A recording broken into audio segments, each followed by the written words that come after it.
علماء ذوی احترام،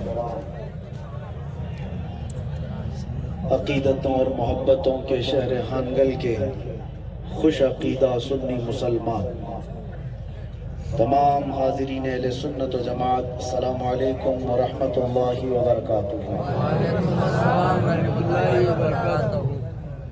الحمدللہ الحمدللہ الحنان المنان الذي خلق الإنسان وعلمه البيان، والصلاة والسلام على رسوله سيد الإنس والجان وعلى آله وأصحابه ذوي الخير والإحسان، أما بعد فأعوذ بالله من الشيطان الرجيم، بسم الله الرحمن الرحيم۔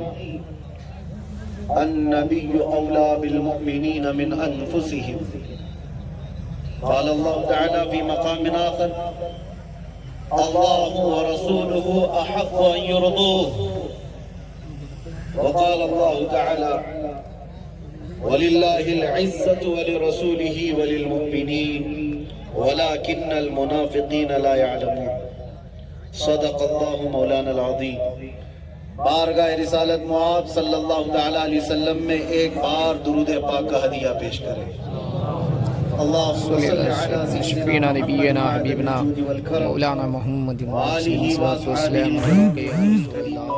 صلی اللہ تعالی علیہ وسلم۔ سرمدد ابدا، پھر کے گلی گلی تباہ ٹھوکریں سب کی کھائی کیوں، دل کو جو عقل دے خدا تیری گلی سے جائے کیوں، جان ہے عشق مصطفیٰ روز فزوں کرے خدا، جس کو ہو درد کا مزہ ناز دوا اٹھائے کیوں۔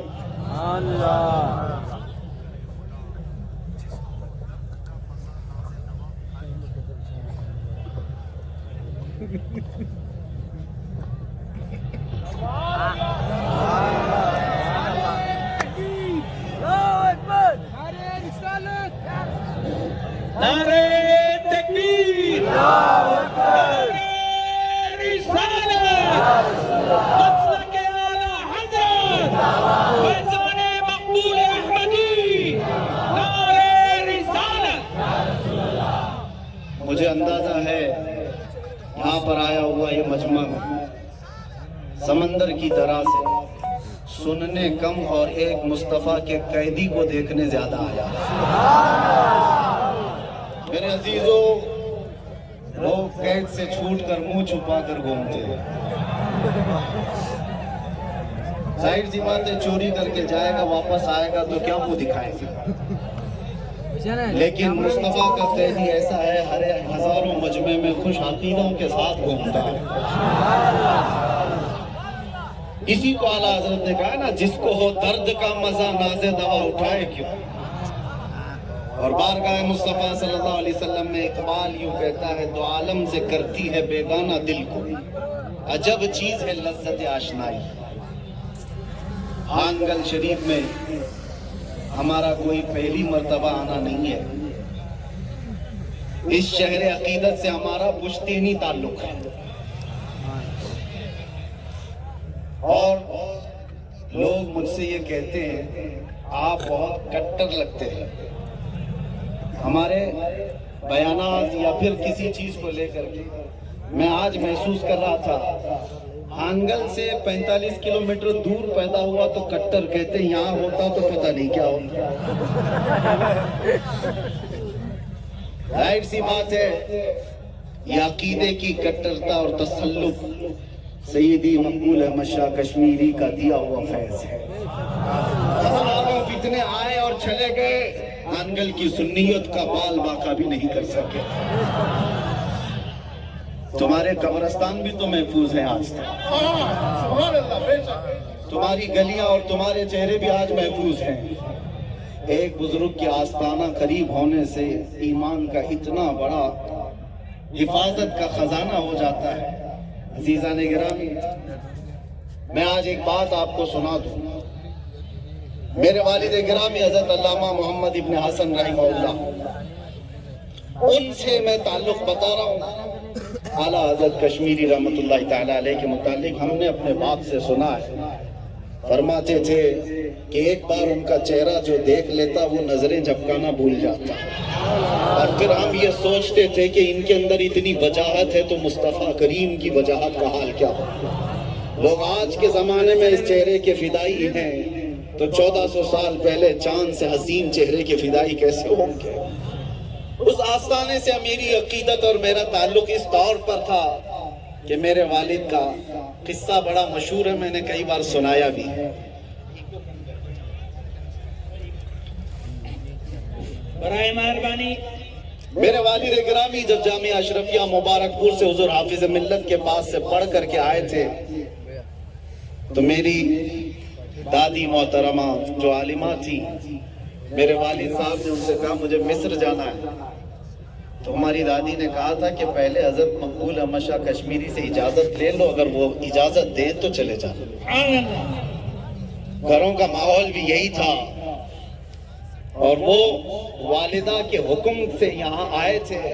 واقعہ میں نے یہاں بیان کیا، کئی بار بیان کیا ہے، لیکن ہانگل میں بیان کرنے کا مزہ ہی اور ہے. جب یہ بیان کرتے تھے میرے والد روتے بھی تھے. سیدی مقبول احمد شاہ کشمیری رحمۃ اللہ علیہ کے آستانے پر جس وقت وہ آئے، حضرت عید کے دوسرے یا تیسرے دن کی بات ہے، رمضان کی عید ہو چکی تھی. پوچھتے تھے کہاں سے آئے، کیا پڑھے، سب بتایا جاتا تھا. اور کیا کرنا چاہتے ہو؟ میرے والد کہتے ہیں مصر جامعہ ازہر جانا چاہتا ہوں.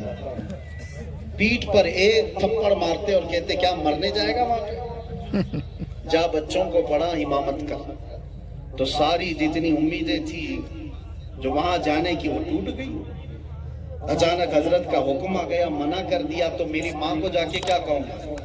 سوچتے رہے حضرت کا موڈ ایسا ہوگا، دوسرا اچھا موڈ آئے گا تو پھر میں بیان کروں. پھر یہی رکے، عشاء کے بعد پھر یہی بات کہی. حضرت نے پوچھا اور میرے والد نے یہی کہا تھا کہ مجھے جانا ہے. پھر حضرت نے کہا کیا مرنے جائے گا؟ بچوں کو پڑھا اور امامت کا. رات یہاں پر رک گئے ہانگل میں. بڑا لمبا طویل واقعہ بیان کرتے تھے میرے والد کے ساتھ جو حاجی صاحب تھے وہ بھی. دوسری صبح ہوئی، ناشتے کے بعد پھر حضرت کے پاس جا کر کہا مجھے جامعہ ازہر مصر جانا ہے. ایک تھپڑ مارا اور کہا مرنے جائے گا وہاں، جا بچوں کو پڑھا اور امامت کر. ایک بزرگ سے کی زبان سے نکلے ہوئے جو الفاظ وہ حقیقت میں زبان اس کی ہوتی ہے، کلمہ اللہ کا ہوتا ہے. واپس آئے، اپنی ماں سے کہا حضرت نے ایسا کہا. ان کی ماں نے کہا تو پھر میری بھی اجازت نہیں. اگر ایک اللہ کے ولی نے تمہیں جانے سے منع کر دیا تو میں بھی نہیں جانے دوں گی. بات در حقیقت یہ تھی، اس وقت اس سال 3 لوگ جا رہے تھے. میرے والد کے ساتھ 2 اور ساتھی تھے. پانی کے جہاز کا سفر کر کے جا رہے تھے. میرے والد کہتے میں دل پر پتھر باندھ کر کے رہ گیا، نہیں گیا.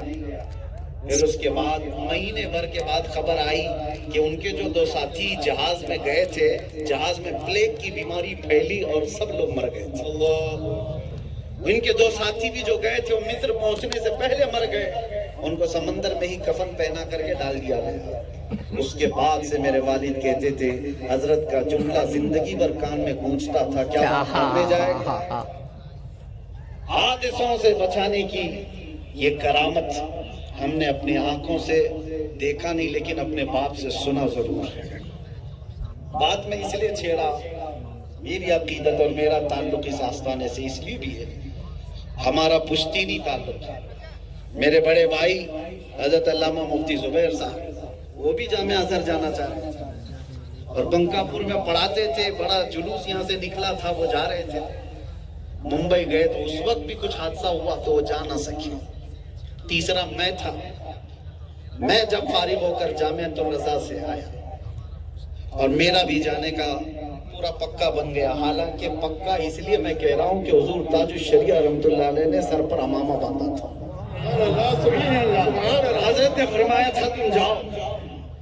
لیکن جب میں آیا یہاں پر تو میرے والد صاحب اس وقت یہ کہتے ہیں کہ ٹھیک ہے میں نہیں جا سکا، میرا بڑا بیٹا نہیں جا سکا، اب تم جا رہے ہو. لیکن پھر بھی میں یہ چاہتا ہوں کہ سب سے پہلے ہم مانگل شریف پیر مقبول کی بارگاہ میں حاضر ہم سب سے پہلے یہاں آئیں گے. میرے جانے سے پہلے کی بات میں بتا رہا ہوں.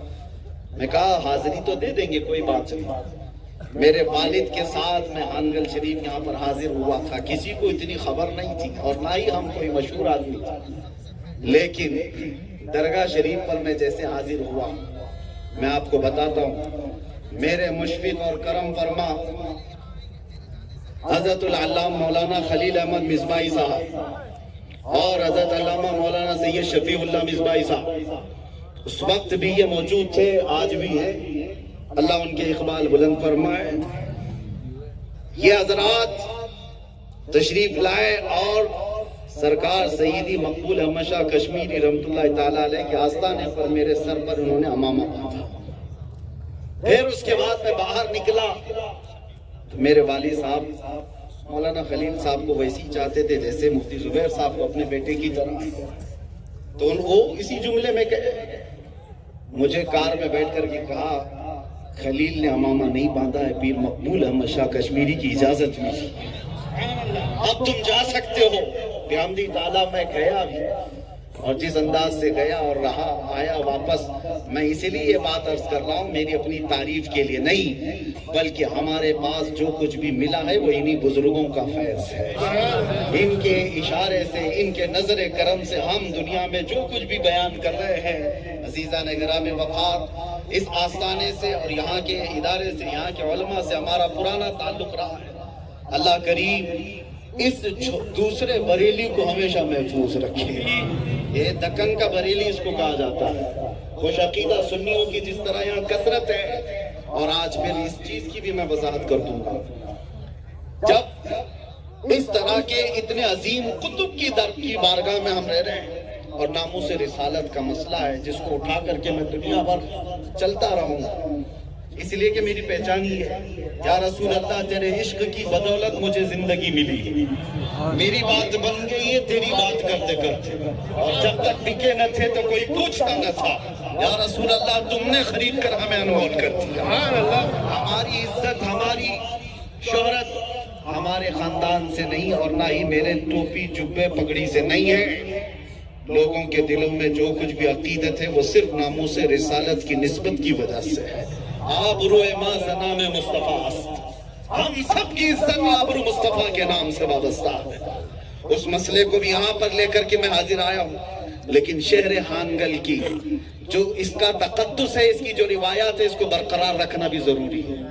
آج تک میرے عزیزوں، میں اس لیے کھل کر کہہ رہا ہوں، انتظامیہ ہو کوئی بھی ہو، کسی کو برا لگتا ہے تو مجھے نہیں لگتا، جو بات بولنا ہے وہ میں عرض کرتا ہوں، اس کے تقدس کو برقرار رکھنا ضروری ہے۔ یہاں یہ علاقہ شہر بریلی کے عظیم بزرگوں کی آمد کا ایک عظیم مرکز رہا ہے، قائد ملت کا، گلزار ملت کا، غیاث ملت کا، ان کی دہاڑتی ہوئی آوازیں آنگل کی در و دیوار کو آج بھی مہکاتی ہیں اور مہکاتی رہیں گی۔ میں اسی لیے یہ بات عرض کر رہا ہوں کہ آپ سب یہ کیمرے اور ویڈیو کے بغیر بھی جلسہ کر سکتے ہیں، ہمیں ان کیمروں کی ضرورت نہیں ہے۔ اللہ تبارک و تعالیٰ جس کو پہنچانا چاہے نا، وہ 70 دروازوں کے اندر بھی بیٹھا رہے، اسے پوری دنیا کو اللہ پہنچاتا ہے۔ میرے مرشد گرامی حضور تاج الشریعہ رحمت اللہ تعالیٰ علیہ کو مصر کیا، شام کیا، عراق کیا، یمن کیا، ہر علاقے میں نے دیکھا پروانوں کا ہجوم ہے۔ وہ کوئی ٹی وی اور ویڈیو سے پہنچا ہوا مرد قلندر نہیں تھا، عشق مصطفیٰ سے پہنچا ہوا۔ آپ سب کو اس کا تقدس برقرار رکھنے کی میں بات عرض کر رہا ہوں، یہاں کی روایات، یہاں کا تقدس، اور جلسوں کو اور جلوس کو سیاسی نہ بناؤ، سیاسی نہ بناؤ، سیاست کو آپ اپنا الگ رکھو، خالصتاً مصطفیٰ کریم صلی اللہ علیہ وسلم کے ناموس کے لیے ہے، تو پھر اسی بات کے لیے ہم چرچا کریں گے۔ آؤ میں آگے آپ کو بتاتا ہوں، یہ چند باتیں تھیں، باقی میرے متعلق اگر کچھ الگ نعرے لگتے ہوں، یا سپاس نامہ بھی بہت پڑھ کر کے سنایا، میں اس قابل بھی نہیں ہوں۔ مجھے جو ایوارڈ دیا جا رہا ہے، ایوارڈ وغیرہ سب آپ سے کیا لیں گے، لکڑی کا ایوارڈ اور یہ توغرا، ٹھیک ہے، یہ آپ کی محبتیں اور عقیدتیں ہیں، ہم ایوارڈ بارگاہ مصطفیٰ سے لینے کے متمنی ہیں۔ رسول کریم صلی اللہ تعالیٰ علیہ وسلم کے دربار سے صرف اتنا اشارہ ہو جائے، ہمارا تو یہ نعرہ ہے، ہر مصیبت ہر ستم گوارا ہے، یا رسول اللہ ایک بار تم کہہ دو کہ تو ہمارا ہے۔ ہر ستم ہر مصیبت گوارا ہے، یا رسول اللہ ایک بار تم کہہ دو کہ تو ہمارا ہے۔ یہی ہمارا مشن ہے، اور اعلیٰ حضرت فاضل بریلوی رضی اللہ تعالیٰ عنہ کا بھی یہی مشن تھا۔ فرماتے تھے نہ مرا گوش زتانے، یعنی مجھے کسی تان و تشنی سے سروکار نہیں، اور نہ ہی مجھے کسی تعریف کرنے والے کو سننا۔ میں گدا ہوں اپنے کریم کا، میں گدا ہوں اپنے کریم کا، میرا دین پارے نہ نہیں۔ عزیزان گرامی وقار، میرا یہ جملہ ہے، یاد رکھو، ان کی بات کرو ہر دل پہ راج کرو۔ ہزاروں نہیں لاکھوں دلوں کو اللہ تعالیٰ تمہاری طرف پھیر دیتا ہے۔ مصطفیٰ کریم صلی اللہ علیہ وسلم کی عزت کی بات کرو۔ لوگ آج ڈرے سہمے ہوئے بھی ہیں، جہاں پر ہم جاتے ہیں لوگوں کی ایسی امیج بنا دی گئی ہے، بہت ساری چیزیں، یہ لوگوں کا ہجوم دیکھ کر بیچارے کچھ لوگوں کو، ڈپارٹمنٹ والوں کو بھی ڈرا کر کے رکھتے ہیں، ایسا ہو جائے گا ویسا ہو جائے گا۔ ڈپارٹمنٹ والے بھی ڈرتے رہتے ہیں کہ اس مولانا کو بلائیں گے تو لا اینڈ آرڈر کا مسئلہ تو نہیں ہو جائے گا۔ اللہ شاہد ہے کہ ہم لا اینڈ آرڈر کو توڑنے والے لوگوں میں سے نہیں ہیں۔ یہ قوم اسی وقت خفا ہوتی ہے جب ان کی جان کو کوئی انگلی اٹھاتا۔ باقی کیا کیا نہیں کر لیا گیا ہمارے ساتھ، سب کچھ تباہ ہو چکا ہے۔ ہم کس چیز کا رونا روئیں؟ ہمارے بچوں کے جنازے کا، ہماری عورتوں کی عزت نیلام ہونے کا، کس چیز کا رونا روئیں؟ ہمارے پاس سے تو سب لٹ گیا ہے، ہمارے بچوں کو آوارہ کر دیا گیا ہے، نوجوانوں کی تو کوئی حیثیت ہی نہیں رہ گئی، سب ٹوٹ پھوٹ گیا ہے۔ لیکن میرے عزیزو، اس بات پر فخر ہوتا ہے، اس قوم کا سرمایہ سب چلا گیا، مال و دولت لوٹ لی گئی، ان کی نوکریاں بھی نہیں، ان کے ساتھ کوئی بھی ایسا قائد نہیں، یہ ٹوٹی پھوٹی جماعتوں میں ہے۔ لیکن فخر اس بات پر ہوتا ہے جب ناموس رسالت کی بات آتی ہے تو رگے جہاں پھڑکنے لگ جاتی ہے، اور پھر ہر جگہ سے ایک ہی آواز آتی ہے، لبیک یا رسول اللہ۔ یہی دنیا دیکھ کر گھبرا رہی ہے کہ ابھی بھی رمق باقی ہے، ابھی بھی چمک باقی ہے، ابھی بھی زندگی باقی ہے۔ میں یہ کہتا ہوں تم ہزار چیر پھاڑ کر لو ہمارے ساتھ، لیکن مصطفیٰ کریم کا نام ہماری جان سے زیادہ عزیز ہے۔ اس چیز میں کوئی کمپرومائز نہیں کیا جاتا۔ ہمارا لہجہ بھی اگر سخت ہوتا ہے تو اسی مسئلے میں سخت ہوتا ہے۔ ہم بڑے نرم انداز میں گفتگو کرتے ہیں، نرم انداز میں بات کرنے کے عادی ہیں۔ میں کوئی بھڑکاؤ بات نہیں کروں گا، ہمارا مزاج بھی نہیں۔ اگر حضور کے عشق پر اور عزت پر بات کرنا کسی کو بھڑکاؤ لگتا ہے تو یہ تو ہم روز کریں گے، یہ اگر آپ کو لگتا ہے تو یہ ہم روز کریں گے۔ باقی تو لوگوں کو پھیرنے میں مہارت ہے، جملے بدل کر کے ادھر سے ادھر۔ اسی لیے تو میرے عزیزو، ہم تو صرف اتنا بھی اگر کہتے ہیں کچھ دیر کی خاموشی ہے، آگے نہیں، اور ڈر بھی نہیں ہے۔ اس لیے پورا کمپلیٹ نہیں کر رہا ہوں کہ اب 4 سال کا بچہ بھی کمپلیٹ خود ہی کر لیتا ہے۔ میرا بچہ ہے، میرا بچہ ہے، میری جگہ پر اب وہ تقریر کرتا ہے اور سب سے پہلے یہی شعر پڑھتا ہے۔ مجھے اس چیز کا وہ نہیں ہے۔ میرے عزیزوں، کسی کو اگر کوئی جملے پھیر کر کے بدل کر ہماری امیج کو خراب کرنا چاہیں تو یہ ان کا مسئلہ ہے۔ آپ ہمیں پڑھیں، ہمیں دیکھیں، ہمیں سنیں، ہم تو صرف اور صرف ناموس رسالت کے لیے بات کرتے ہیں۔ آؤ اے نوجوانوں، میں صحابہ اکرام رضوان اللہ تعالیٰ علیہ مجمعین کی زندگی سے آپ کو بتاؤں۔ ایک صحابی رسول کا ایسا معاملہ، اللہ کے نبی صلی اللہ تعالیٰ علیہ وسلم غزوہ بنی مصطلق سے واپس تشریف لا رہے ہیں، اور اس وقت صحابہ کی جماعت میں ایک منافق بھی تھا، عبداللہ بن ابی، رئیس المنافقین۔ منافق کس کو کہتے ہیں؟ دل میں حضور کی دشمنی چھپائے ہوئے اور سامنے سے اسلام دکھایا ہوا، سامنے مسلمان تھا، دل میں نفرت تھی، صحابہ سے نفرت تھی، حضور سے نفرت تھی۔ لیکن حیرت کی بات میں آپ کو بتاؤں، اس کا بیٹا ہے، وہ صحابی رسول ہے، بیٹا عاشق رسول۔ عبداللہ بن ابی نے صرف ایک بار واپس پلٹتے ہوئے غزوے سے واپس آ رہے تھے، کنویں سے پانی نکالنے کے وقت انصار اور مہاجرین میں کچھ تکرار ہو گئی، پانی نکالنے میں کچھ تکرار ہو گئی۔ جو مہاجرین ہیں وہ مکہ سے آئے ہوئے ہیں، انصار جو مدینے میں رہنے والے ہیں۔ تو اس عبداللہ بن ابی منافق نے مدینے والوں کو بھڑکانا شروع کیا کہ یہ ذلیل لوگ، چھوٹے لوگ جو باہر سے آئے، ننگے تھے، کپڑے نہیں تھے، فلاں تھا، اور یہ آ کر ہم پر حکومت کریں گے۔ عنقریب ہم مدینے لوٹیں گے تو ہم ان سب کو نکال کر باہر کریں گے۔ لا یخرجن الاعز منها الاذل، اس نے کہا ہم عزت والے لوگ ہیں، ہم ان ذلیلوں کو نکالیں گے۔ سنو جملہ میرے عزیز، منافق نے کہا تھا، منافق نے کہا تھا ان لوگوں کو نکالیں گے، ہم عزت والے۔ یہ بات پھیل گئی، صحابہ کے درمیان آ گئی، اور جیسے یہ بات پھیلتے پھیلتے انصار و مہاجرین میں چلی گئی کہ عبداللہ بن ابی نے یہ کہا کہ رسول اللہ اور ان کی جماعت جو ہجرت کر کے آئے ہیں وہ چھوٹے لوگوں میں سے ہم سے پناہ لے کر کے رہ رہے ہیں، ہم مدینے والے عزت والے لوگ ہیں۔ جملہ بڑا تیکھا تھا اور کڑوا تھا، گالی بھرا ہوا تھا، لیکن یہ جملہ جب عبداللہ بن ابی کے بیٹے ان کے پاس پہنچا، بیٹے کو سنو۔ دوسرے صحابہ نے ایکشن بعد میں لی، دوسرے صحابہ نے ایکشن بعد میں لیا۔ بیٹا مدینہ آنے سے پہلے ہی کھڑا ہو گیا راستے پر، کہا میرا باپ کہاں ہے؟ عبداللہ بن ابی۔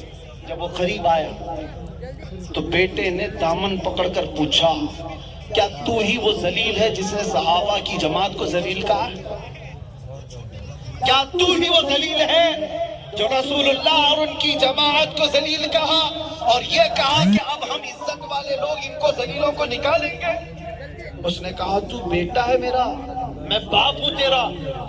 بیٹے نے کہا باپ بیٹے کا رشتہ ختم، یہاں صرف عظمت مصطفیٰ کا رشتہ ہے۔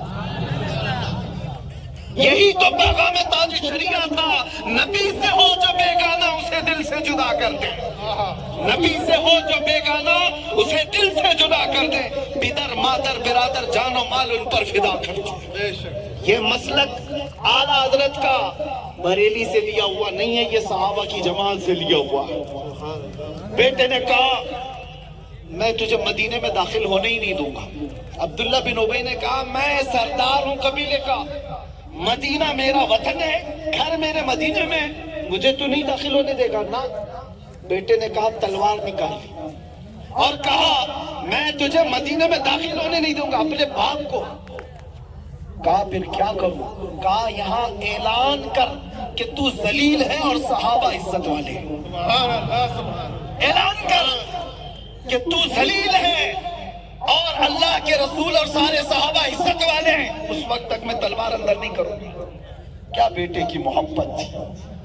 باپ نے سب کے سامنے کہنے سے شرمایا اور کہا چل میں تیرے کان میں بول دیتا ہوں۔ کہا نہیں، کان میں نہیں، جس طرح تو نے تکرار کے وقت سب کے سامنے کہا تھا مجمع میں کہہ۔ اپنے باپ کو بیٹا کہلوایا، اور اس کے بعد جب باپ کھڑا ہوا اور کہا اے اہل مدینہ سب سنو، میں ذلیل ہوں، رسول اللہ کی جماعت عزت والی۔ سبحان اللہ۔ قرآن کی آیت نازل ہو گئی وَلِلَّهِ الْعِزَّةُ وَلِرَسُولِهِ وَلِلْمُؤْمِنِينَ، عزت تو اللہ کی ہے، رسول کی ہے، ایمان والوں کی ہے۔ وَلَكِنَّ الْمُنَافِقِينَ لَا يَعْلَمُونَ، منافقوں کو اس بات کا علم نہیں ہے۔ آج بھی میرے عزیز ہو، ادھر ادھر جو دجالی فرقوں میں جاتے ہیں ان کی کوئی عزت نہیں، عزت تو ایمان والوں کی ہے۔ تم جمے رہو، ڈٹے رہو عظمت مصطفیٰ کے ساتھ، حضور کی عزت کے ساتھ کوئی کمپرومائز۔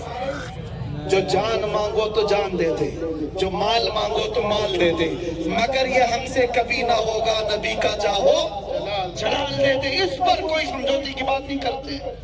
یہی مسلک اعلیٰ حضرت ہے، یہی مسلک اعلیٰ حضرت ہے۔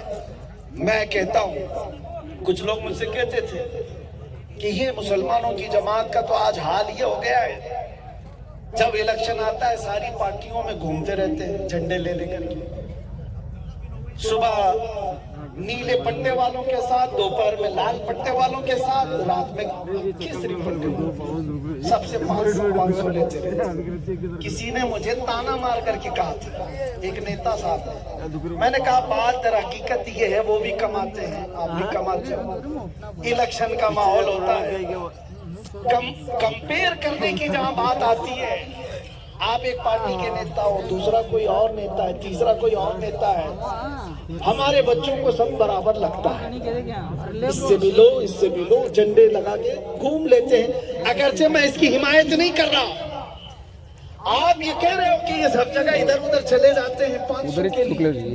میں نے اس نیتا کو ایک جملہ کہا تھا، آ جانا کبھی میرے ساتھ، کسی متقی پرہیزگار عالم دین کی بات نہیں کروں گا، مسلمانوں کے محلے میں سے کسی ایک نوجوان بچے کو لے کر کے آنا، میں بھی بیٹھوں گا تو بھی بیٹھ۔ کمپیریزن نیتاؤں کے درمیان مت کرنا، اس نیتا کے ساتھ جائے گا کہ اس نیتا کے ساتھ جائے گا، کیسا بھی نوجوان ہو میرے سامنے بیٹھنا، ایک طرف اس سے کہنا 1 کروڑ دیتا ہوں یہ لے لے، اور ایک طرف گنبد خضرا کو دکھا کر کہنا اور پوچھنا کیا لیتا ہے۔ قسم خدا کی میرا یقین یہ کہتا ہے، ہمارے ہر محلے کا بچہ یہ کہے گا اپنا سب کچھ گنبد خضرا کل بھی تھا آج بھی ہے، میرے نبی سے میرا رشتہ کل بھی تھا آج بھی ہے، بتلا دو گستاخ نبی کو غیرت سنی زندہ ہے، ان پہ مر مٹنے کا جذبہ کل بھی تھا آج بھی ہے۔ لبیک یا رسول اللہ، لبیک یا رسول اللہ۔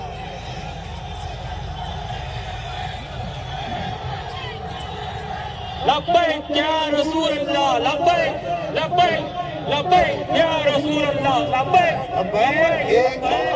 ایک بات میں سب سے کہتا ہوں، ہم کسی کو بھڑکانے نہیں آئے اور نہ ہی کسی کو گالی دینے آئے، ہمارا مقابلہ صرف ان سے ہے جو حضور پاک کی طرف انگلی اٹھاتے ہیں، باقی کسی سے نہیں۔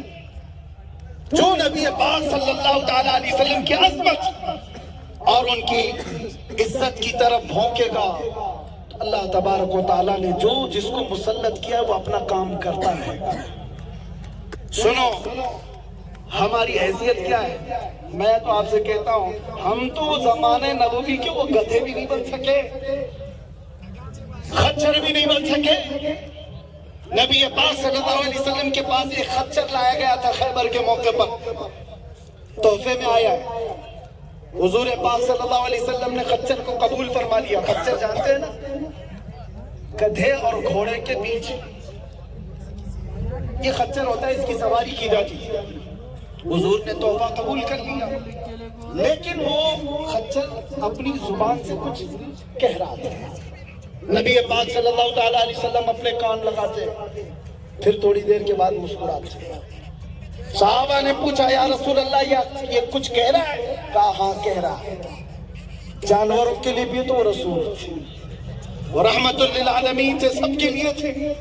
حضور نے فرمایا یہ خچر مجھ سے کہہ رہا ہے یا رسول اللہ، میں اس نسل سے ہوں کہ میرے باپ داداؤں کی پیٹھ پر اللہ کے نبی سواری کیا کرتے تھے، نبیوں کی سواری ہوا کرتے تھے میرے باپ دادا، اور میں اس نسل کا آخری خچر ہوں، اور نبیوں کے سلسلے میں آپ آخری رسول ہیں۔ گدھے کو بھی یہ معلوم تھا کہ حضور خاتم النبی کی، قادیانی گدھے سے بدتر ہے۔ گدھے کا عقیدہ تھا محمد الرسول اللہ خاتم النبیین ہے، اور جانتے ہو الگ بات جس پر حضور مسکرائے وہ کیا تھی؟ وہ خچر کہتا ہے یا رسول اللہ صلی اللہ علیہ وسلم، میں ایک یہودی کی ملکیت میں تھا، میرا مالک ایک یہودی تھا، مجھے پالا ہے، مجھے لے کر چلتا تھا پھرتا تھا، لیکن جب وہ میری پیٹھ پر بیٹھنے کی کوشش کرتا تھا میں گرا دیتا تھا۔ حضور مسکرا دی۔ خچر کہہ رہا ہے جب بھی وہ بیٹھنے کی کوشش کرتا میں گرا دیتا تھا۔ حضور نے پوچھا ایسا کیوں کرتا تھا؟ کہا میری ماں نے نصیحت کی تھی کہ اس پیٹھ کو پاک رکھنا، سید الانبیاء بیٹھے ہوں گے، سید الانبیاء تشریف فرما ہوں گے اس پیٹھ پر۔ اس پیٹھ پر خچر نے کسی ایرے غیرے نتو کھیرے کو بیٹھنے نہیں دیا۔ میں یہی کہتا ہوں نوجوانوں، اس خچر کی طرح سے اگر بات آ جاتی کہ ہماری آنکھیں ایرے غیرے نتو کھیرے کے حسن کو دیکھنے کے لیے نہیں ہے، ہماری آنکھیں اللہ نے دی ہیں، تو مفتی اعظم کی دعا سنو، کچھ ایسا کر دے میرے کردگار آنکھوں میں، ہمیشہ نقش رہے روئے یار آنکھوں میں۔ انہیں نہ دیکھا تو کس کام کی ہے یہ آنکھیں کہ دیکھنے کی ہے ساری بہار آنکھوں میں۔ اپنی آنکھیں بچا کر رکھتے ہیں، اپنی آنکھوں کو میلا ہونے سے بچا لیتے یہ سوچ کر کے کہ اللہ نے مجھے آنکھیں دی ہے جمال مصطفیٰ دیکھنے کے لیے. ہمارے ہاتھ گناہوں سے بچا کر رکھتے کہ یہ ہاتھ کو میں